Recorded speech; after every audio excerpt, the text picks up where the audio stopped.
El temor de un hombre sabio, de Patrick Rothfuss. Capítulo 115. Tormenta y piedra. Al día siguiente, nada más despertar, supe qué tenía que hacer. La única forma de salir de aquella situación era a través de la escuela. Necesitaba demostrar mi valía. Eso significaba que necesitaba aprender todo lo que Bashet pudiera enseñarme, y tan rápido como fuera posible. Así que me levanté, con la débil luz azulada del amanecer, y cuando Bashet salió de su casita de piedra, yo ya estaba esperándola. Quizá no precisamente lleno de vida y energía, porque había dormido mal y había tenido sueños perturbadores, pero dispuesto a aprender. Ahora me doy cuenta de que quizá no haya dado una impresión ajustada de Hyrule. Evidentemente no era una metrópolis floreciente y estaba lejos de parecer una ciudad. De hecho, en muchos aspectos apenas era más que un pueblo. No lo digo peyorativamente. Pasé gran parte de mi infancia viajando de pueblo en pueblo con mi troupe. La mitad del mundo está hecha de comunidades diminutas que han crecido alrededor de poco más que un mercado de encrucijada, o una cantera de arcilla, o un meandro de río con la corriente lo bastante fuerte para mover una rueda de molino. A veces, esos pueblos son prósperos. Algunos tienen un suelo fértil y un clima benigno. Algunos florecen porque están en una ruta comercial, y la riqueza de esas poblaciones es evidente. Las casas son grandes y están bien acabadas. La gente es cordial y generosa. Los niños están gordos y contentos. Se puede comprar artículos de lujo, pimienta, canela, chocolate. En la taberna nunca faltan el café, el buen vino y la música. Y luego hay otro tipo de pueblos. Pueblos construidos sobre un suelo pobre y agotado. Pueblos donde se quemó el molino o donde se extrajo toda la arcilla años atrás.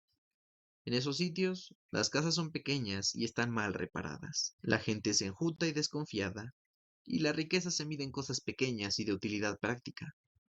Haces de leña, 2 cerdos en lugar de uno, 5 tarros de conserva de moras. A primera vista, Hart parecía de esa clase de pueblos. Solo había casas diminutas, piedras rotas y alguna que otra cabra en un corral. En gran parte de la mancomunidad, o en cualquier sitio de los 4 rincones, una familia que vive en una casita con apenas unos pocos muebles sería considerada desafortunada, a un paso de los indigentes. Pero si bien la mayoría de las casas Adem que yo había visto eran relativamente pequeñas, no se parecían a las que encontrarías en un pueblo Atur medio olvidado, hechas de tepe, troncos y barro. Todas las casas Adem eran de piedras bien ensambladas, ajustadas con una astucia que yo jamás había visto. No había rendijas que dejaran pasar el incesante viento, ni techos que gotearan, ni puertas con bisagras de cuero resquebrajado. Las ventanas no tenían pieles de oveja aceitadas, ni eran simples agujeros tapados con postigos de madera. Eran de cristal hecho a la medida, y tan herméticas como las de la mansión de un banquero. En todo el tiempo que pasé en Hyrde, nunca vi ninguna chimenea. No me interpreten mal, es preferible disponer de una chimenea que morirse de frío. Pero la mayoría de las chimeneas sencillas que construye la gente con piedras sueltas o ladrillos de toba tienen corrientes de aire, son sucias e ineficaces. Te llenan la casa de hollín y los pulmones de humo. En lugar de chimeneas, en todas las casas Adem había una estufa de hierro, de esas que pesan cientos de kilos. De esas estufas hechas de sólido hierro colado que puedes cargar de leña hasta que resplandecen de calor. De esas estufas que duran un siglo y valen más de lo que gana un granjero en todo un año de duro trabajo en el campo. Algunas de esas estufas eran pequeñas, buenas para calentar y cocinar, pero vi muchas más grandes que también servían para hornear el pan. Uno de esos tesoros estaba metido en una casita de piedra baja de solo 3 habitaciones. Las alfombras que cubrían los suelos de las casas Adem eran sencillas, pero de lana gruesa y suave, y bien teñidas. Los suelos que había debajo de esas alfombras eran de madera lijada, y no de tierra. No había velas de cebo que ardieran con luz parpadeante, ni velas de junco. Había velas de cera de abeja o lámparas que usaban aceite blanco y limpio. Y una vez, a través de una ventana, reconocí la luz roja y constante de una lámpara simpática. Eso fue lo que me abrió los ojos. Aquello no era un puñado de gente desperdigada y desgraciada que llevaba una dura existencia en la desnuda ladera de una montaña. No eran pobres. No se alimentaban de sopa de col ni vivían atemorizados por la llegada del invierno. Formaban una comunidad sobria, moderada y próspera. Y había algo más.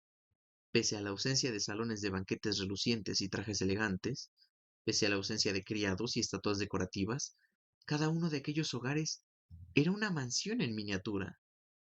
Eran todos ricos de una manera discreta y práctica. ¿Y qué te creías? Dijo Bashet riéndose de mí. ¿Que un puñado de nosotros nos ganábamos el rojo y nos entregábamos a una vida de lujos mientras nuestras familias se bebían el agua del baño y morían de escorbuto? La verdad es que no lo había pensado, dije, mirando alrededor. Bashet estaba empezando a enseñarme a usar la espada. Llevábamos 2 horas practicando, y de momento solo me había explicado las diferentes maneras de sujetarla, como si fuera un recién nacido y no un trozo de acero. Como ya sabía qué tenía que buscar, descubrí docenas de viviendas Adem astutamente disimuladas en el entorno. Había puertas de madera maciza encajadas en las paredes de los riscos. Otras parecían poco más que rocas desprendidas. Algunas tenían hierba en el tejado y solo las reconocías por los conductos de las estufas que sobresalían de ellos. En lo alto de una de esas casas pastaba una cabra. Sus ubres oscilaban mientras estiraba el cuello para arrancar un poco de hierba. Mira el paisaje que tienes alrededor, me dijo Bashet girando lentamente sobre sí misma. El suelo es demasiado escaso para el arado, demasiado irregular para los caballos. El verano es demasiado húmedo para cultivar trigo, demasiado frío para la fruta. Algunas montañas contienen hierro, oro o carbón, pero estas no. En invierno la nieve te llega hasta la cabeza, en primavera las tormentas te levantan del suelo. Volvió a fijar la vista en mí. Esta tierra es nuestra tierra porque nadie más la quiere. Encogió los hombros. O mejor dicho, la hicimos nuestra por ese motivo. Bashet se colocó bien la espada a la espalda y me lanzó una mirada, pensativa. Siéntate y presta atención, dijo con formalidad. Voy a contarte una historia de tiempos pasados. Me senté en la hierba y Bashet se acomodó en una piedra que había cerca. Hace mucho tiempo, empezó, los Adem fuimos arrancados de nuestras tierras legítimas. Algo que no podemos recordar nos obligó a abandonarlas. Alguien nos robó las tierras o las arrasó o nos hizo huir por temor. Tuvimos que vagar sin rumbo. Una nación entera de mendicantes, por no decir pordioseros. Encontrábamos un sitio, nos instalábamos y dejábamos descansar a nuestros rebaños hasta que los que vivían cerca de allí nos echaban. En esos tiempos los Adem eran fieros. De no haber sido fieros, hoy ya no quedaría ni uno solo de nosotros. Pero éramos pocos, de modo que siempre nos echaban. Un día encontramos este lugar con suelo escaso y fuertes vientos que nadie quería. Hundimos nuestras raíces en lo más profundo de la piedra y lo hicimos nuestro. Bashet dejó vagar la mirada por el paisaje. Pero esta tierra tenía poco que ofrecernos. Un sitio donde podían pastar nuestros rebaños, piedra y el continuo viento. Como no podíamos vender el viento, vendimos al mundo nuestra fiereza. Así vivíamos, y poco a poco fuimos convirtiéndonos en lo que somos ahora. Ya no somos solo fieros, sino también peligrosos y orgullosos, incesantes como el viento, fuertes como la piedra. Esperé un momento para asegurarme de que había terminado. Los míos también son trotamundos, dije. Es nuestra forma de vida. Vivimos en ningún sitio y en todas partes. Bashet sonrió, encogiendo los hombros. Bueno, solo es una historia, y muy antigua. Puedes tomártela como quieras. Me gustan las historias, dije. Una historia es como un fruto seco, dijo Bashet. Un necio se la traga entera y se atraganta. Otro necio la tira creyendo que no tiene ningún valor. Sonrió.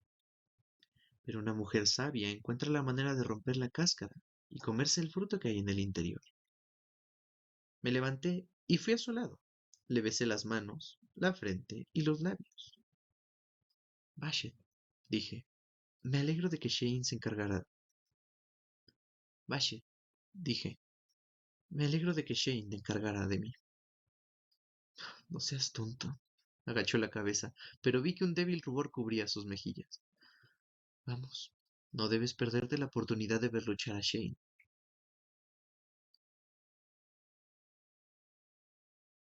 Bashet me llevó a un prado donde habían cortado la hierba, espesa, a ras del suelo. Ya había unos pocos Adem esperando. Algunos se habían llevado taburetes o troncos para usarlos como bancos. Bashet se sentó en el suelo y yo la imité. Poco a poco fue llegando más gente. Solo había unas 30 personas, pero yo nunca había visto a tantos Adem juntos, salvo en el comedor. Formaban grupos de dos y de tres e iban pasando de una conversación a otra. Raramente se juntaban mucho tiempo grupos de cinco, aunque había una docena de conversaciones, todas a tiro de piedra de donde yo estaba, apenas se oía un murmullo. Los Adem estaban lo bastante cerca unos de otros para tocarse y el viento en la hierba hacía más ruido que sus voces. Aún así, podía distinguir el tono de cada conversación. 2 meses atrás, aquella reunión me habría parecido inquietantemente comedida, una reunión de semimudos, nerviosos e impasibles. Pero ahora sabía que aquellas dos mujeres eran maestra y alumna, por la distancia que las separaba y por la deferencia que expresaban las manos de la más joven. El grupo de 3 hombres con camisa roja eran amigos, bromeaban relajadamente y se daban empujones. Había un hombre y una mujer que discutían. Ella estaba enfadada. Él intentaba darle explicaciones. De pronto me pregunté cómo podía haber pensado, en el pasado, que los Adem eran nerviosos. Cada movimiento que hacían tenía un propósito. Cada desplazamiento de los pies significaba un cambio de actitud. Cada ademán expresaba un montón de cosas. Bashet y yo nos sentamos cerca uno de otro. Bajamos la voz y continuamos nuestra conversación en Atur. Bashet me explicó que cada escuela tenía una cuenta abierta con los prestamistas queáldicos. Eso significaba que los mercenarios desplazados podían depositar la parte de sus ganancias correspondiente a la escuela en cualquier lugar donde se utilizara la moneda queáldica, es decir, en cualquier lugar del mundo civilizado. Entonces, ese dinero se ingresaba en la cuenta adecuada para que la escuela pudiera utilizarlo. ¿Cuánto entrega un mercenario a su escuela? Pregunté por curiosidad. El 80%. ¿El 8%? Extendí los dedos de ambas manos, sujetándome dos, convencido de que había entendido mal. El 80, dijo Bashet con firmeza. Esa es la cantidad adecuada, aunque muchos se enorgullecen de entregar más. Tú también tendrías que hacerlo, dijo sin darle importancia, suponiendo que algún día vistirás el rojo, lo cual es muy poco probable. Al ver mi cara de asombro, Bashet añadió, si lo piensas bien, no es mucho. Durante años la escuela te alimenta y te viste, te da un sitio donde dormir, te da una espada y te instruye. Después de esa inversión, el mercenario financia la escuela financia el pueblo da hijos que confían en vestir el rojo algún día. Dibujó un círculo con el dedo. Y así es como prospera Denre. Me miró con gesto grave. Ahora que lo sabes, quizá empieces a entender qué es eso que has robado. Continuó.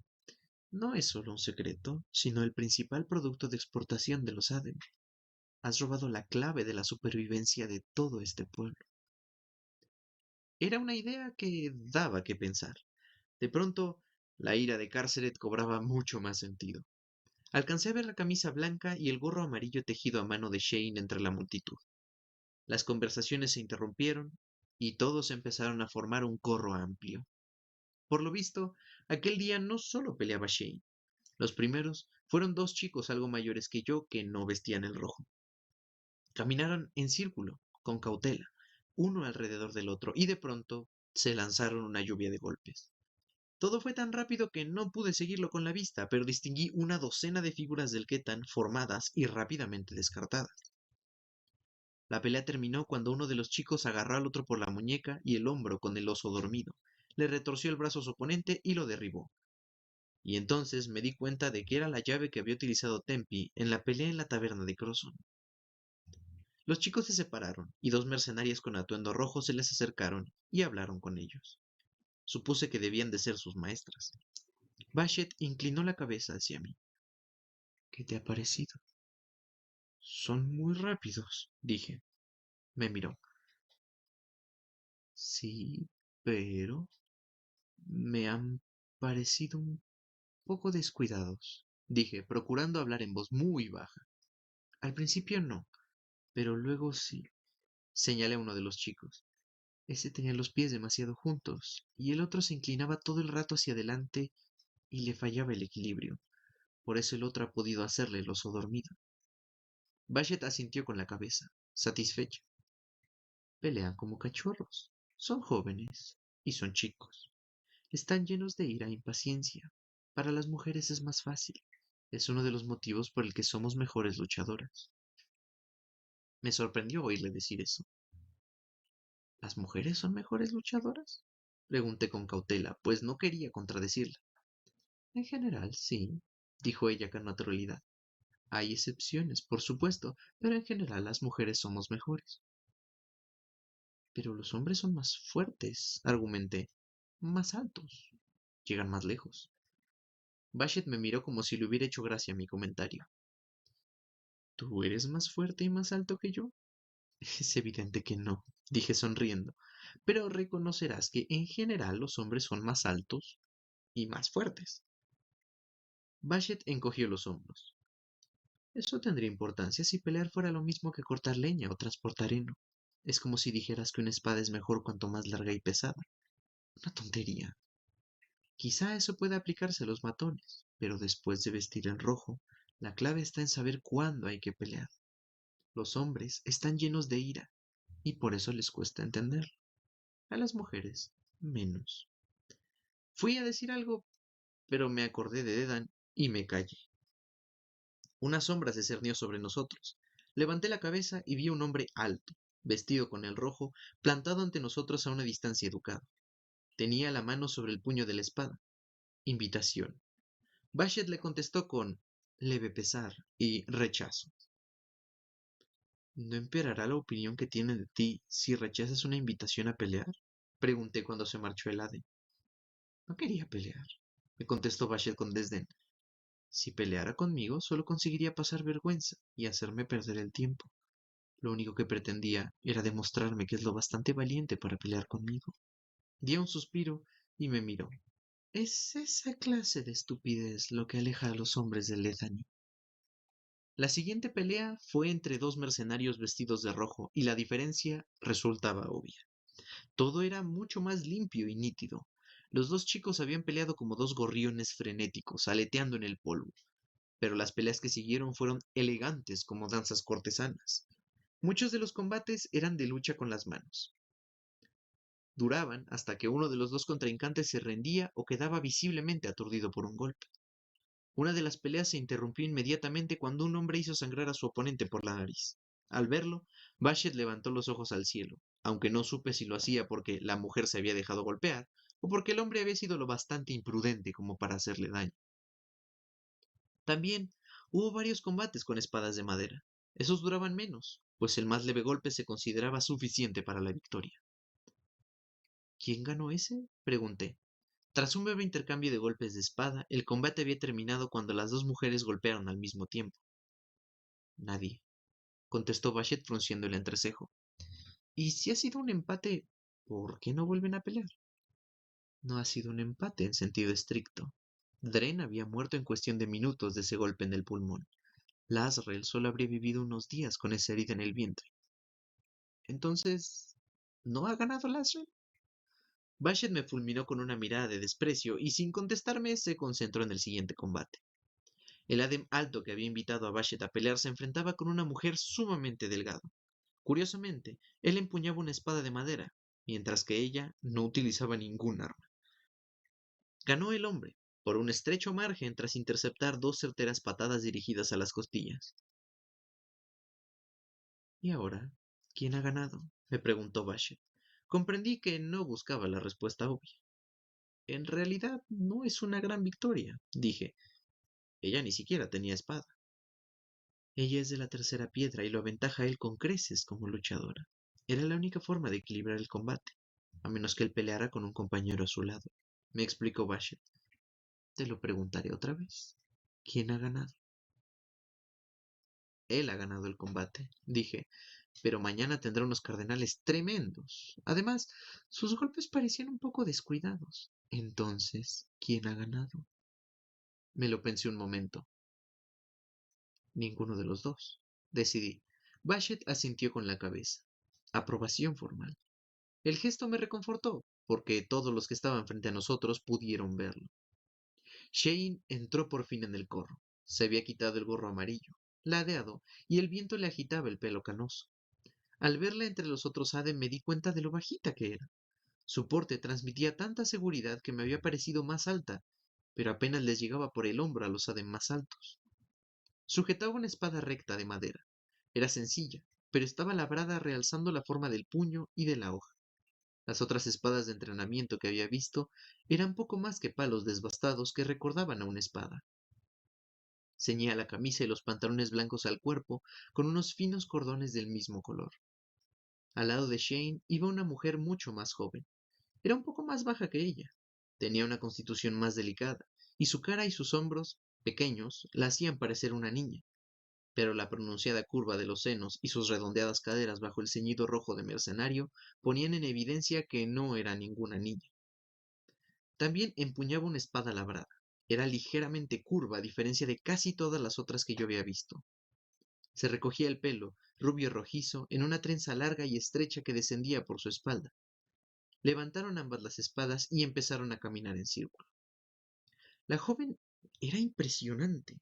Golpeó tan deprisa que apenas vi el movimiento de su mano y mucho menos la hoja de la espada. Pero Shane desvió sin esfuerzo el golpe con nieve que cae y dio medio paso hacia atrás. Entonces, antes de que Shane pudiera responder con su ataque, la joven giró sobre sí misma, haciendo volar su trenza. ¿Quién es? Pregunté. Vente, contestó Bashet con admiración. Es una furia, ¿verdad? Parece una de nuestras antepasadas.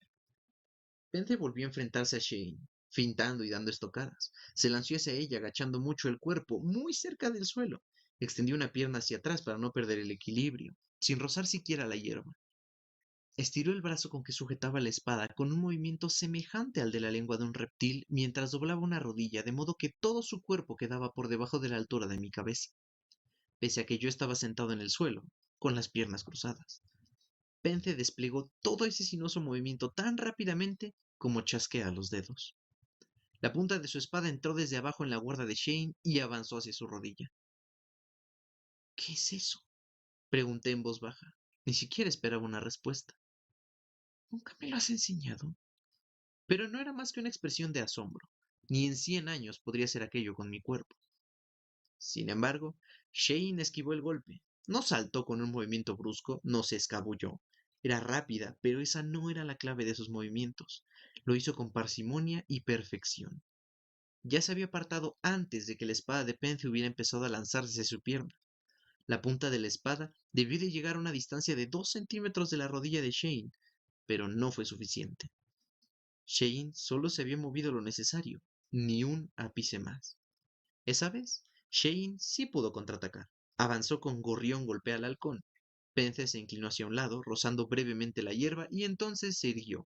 O mejor dicho, se lanzó hacia arriba y se levantó del suelo impulsándose solo con la mano izquierda.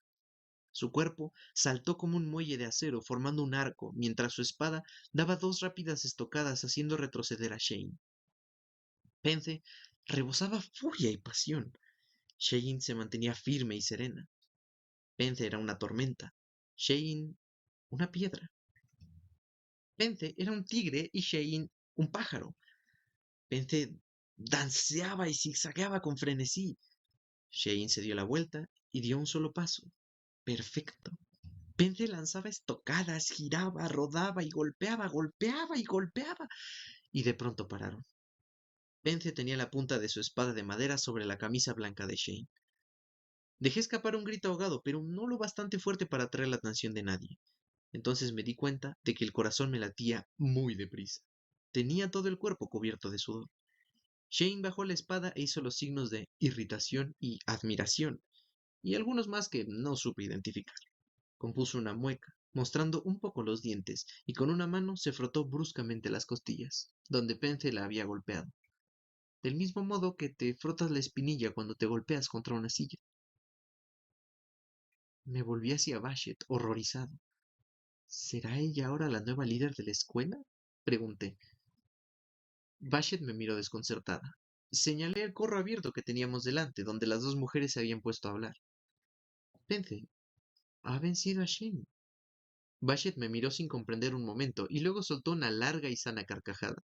Shane es vieja, dijo. Es abuela. ¿Cómo quieres que siempre gane contra una joven ágil como Pence? Toda fuego y viento fresco. Ah, dije, ya entiendo. Creía que Bashet tuvo el detalle de no volverse a reír de mí. Shane no dirige la escuela porque no haya nadie que pueda vencerla. ¿Qué concepto tan descabellado? ¿Qué caos supondría eso? Si todo se inclinara hacia un lado o hacia otro, dependiendo de la suerte de determinada pelea. Sacudió la cabeza y continuó. Shane es la cabeza de la escuela porque es una maestra estupenda y porque tiene un conocimiento profundo de Lethany. Es la cabeza porque es sabia y conoce cómo son las cosas en el mundo y porque sabe afrontar problemas complicados. Me golpeó con dos dedos en el pecho y a continuación hizo un gesto conciliador. También es una luchadora excelente, por supuesto. No podríamos tener una líder que no supiera pelear. El Ketan de Shane no tiene parangón, pero una líder no es solo su músculo. Una líder es una mente. Levanté la cabeza justo a tiempo para ver que Shane se nos acercaba. Uno de los cordones que le sujetaban la manga se había soltado durante el combate y la tela ondeaba al viento como una vela al orzar. Había vuelto a ponerse el gorro amarillo y nos saludó a los dos con el signo de saludo formal. Entonces Shane se dirigió a mí. Al final, dijo, ¿por qué me han golpeado? Curiosidad. Repasé mentalmente los últimos momentos del combate, tan aprisa como pude. Hice el signo de incerteza respetuosa, procurando imprimirle toda la sutileza que Bashet me había estado enseñando. Colocaste un poco mal el talón, dije. El talón izquierdo. Muy bien, dijo Shane. Hizo el signo de aprobación satisfecha, con suficiente detenimiento para que cualquiera que nos estuviera mirando pudiera verlo. Y todos nos estaban mirando, claro. Aturdido por aquel elogio, pero consciente de que me observaban, mantuve un semblante adecuadamente inexpresivo mientras Shane se alejaba, con Pente detrás. Incliné la cabeza hacia Bashet. Me gusta el gorrito de Shane, dije. Bashet sacudió la cabeza y suspiró. Vamos. Me dio un empujoncito en el hombro y se levantó. Será mejor que nos marchemos antes de que estropees la buena impresión que has causado hoy. Esa noche, a la hora de la cena, me senté donde siempre, en un rincón de una de las mesas junto a la pared más alejada de la comida. Como nadie quería acercarse a menos de 3 metros de mí, no tenía sentido que me sentara donde otros quizá quisieran hacerlo. Mi buen humor todavía me fortalecía, de modo que no me afligí en exceso cuando percibí un destello de rojo que se sentaba enfrente de mí. Cárcere. Otra vez. Un par de veces al día se las ingeniaba para acercárseme lo suficiente y susurrarme unas palabras. Ese día se había retrasado. Pero levanté la cabeza y me sorprendió ver que era Bashe. Ella dio una cabezada y clavó su mirada imperturbable en mi cara de desconcierto. Entonces me recompuse, le devolví la cabezada y comimos un rato en amigable silencio. Cuando hubimos terminado, nos quedamos un rato charlando tranquilamente de cosas sin importancia.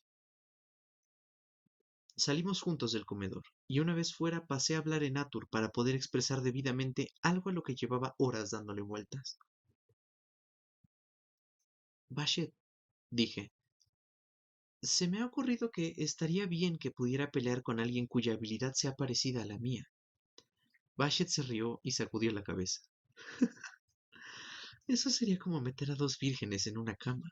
Entusiasmo, pasión, ignorancia no forman una buena combinación. Alguien puede resultar herido. No creo que sea justo llamar virginal a mi forma de pelear, rebatí.